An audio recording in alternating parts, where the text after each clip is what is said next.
मुअज़्ज़िज़ नाज़रीन इकराम, अस्सलामु अलैकुम वरहमतुल्लाहि वबरकातुहू। मैं हूं आपका मेज़बान मोहम्मद साद काज़मी। आज आपके सामने एक छोटा सा नुस्खा लेके आया हूं जो बदलते मौसम के साथ आपकी तबीयत को कंट्रोल करने के लिए बेहतरीन नुस्खा है। आपने इस नुस्खा को इस्तेमाल करना है, लेकिन उससे पहले आप इसका फ़ायदा जानें।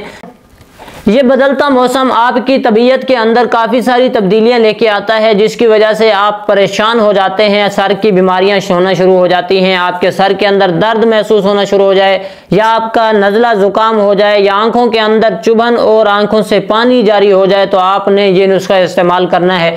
इंशाअल्लाह सर की बीमारियों से आपको ये निजात दिलाने के लिए काफ़ी हो जाएगा। नुस्खा जानने से पहले अगर आपने हमारे चैनल को सब्सक्राइब नहीं किया तो प्लीज़ सब्सक्राइब कर लें और वीडियो को लाइक और शेयर ज़रूर कीजिएगा। पंसार के स्टोर से आपने बर्ग बनफ्शा यानी बनफ्शा के पत्ते ले लेने हैं, उन्हें अच्छी तरह साफ करके अपने पास रख लेना है। घर में आपने एक बर्तन के अंदर 1 पाव पानी डाल के चूल्हे पर रख लेना है। उसको इतना पकाएं कि पानी जोश में आ जाए। जब पानी अच्छी तरह जोश में आ जाए तो आपने थोड़े से बर्ग बनफ्शा यानी बनफ्शा के जो पत्ते हैं वो इस पानी के अंदर डाल लेने हैं।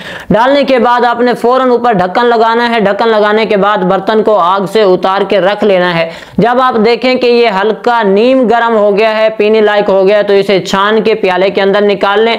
उसमें 1 चम्मच आप चीनी मिक्स करें और उसके बाद आप इसमें थोड़ा सा दूध मिक्स करें। ये चाय बन जाएगी। आप ये चाय 1 मरतबा इस्तेमाल कर लें, इंशाअल्लाह पूरा दिन आप सर की बीमारियों से महफूज रहेंगे। यानी आपका नज़ला जुकाम है वो भी खत्म हो जाएगा, आंखों का दुखना है वो भी खत्म हो जाएगा, सर के अंदर दर्द है या आपके सर पे बोझ महसूस होता है, इंशाअल्लाह वो भी खत्म हो जाएगा।